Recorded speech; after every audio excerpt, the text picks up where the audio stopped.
What's up? Ang unit natin ngayon, Mitsubishi Mirage. Ang issue nito ayaw mamatay ng handbrake light. Kahit nakababa na yung handbrake, nakailaw pa rin yung handbrake light. So una i-check dito yung brake fluid.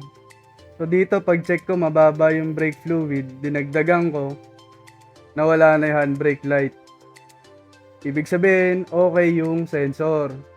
Ibig sabihin din, may tagas yung preno. Madalas tumatagas yung preno sa likod. Jack stand for safety.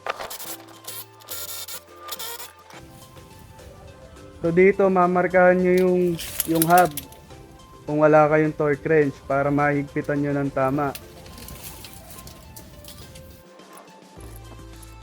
Mano-mano yung pagtanggal dyan. Dito nakita na yung sira, wheel cylinder. Ayun, may tagas ng brake fluid. Ito, bago na. Assembly yung ipapalit natin.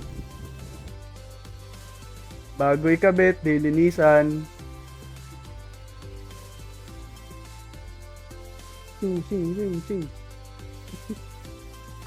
Ayan, malinis na. Nakabit na rin. Bubuin na lang.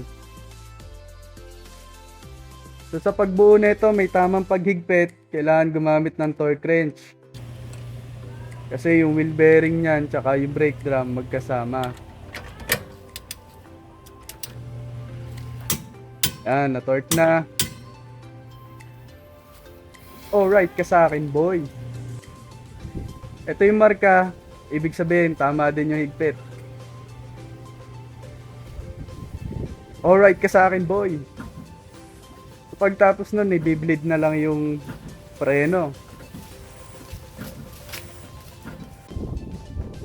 Tapos, check ng brake fluid. Alright ka sa akin, boy.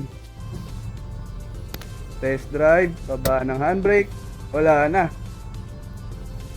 Alright ka sa akin, boy.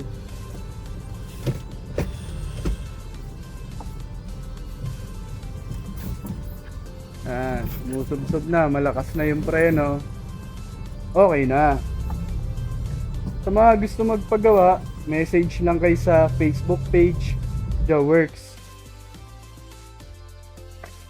Thank you!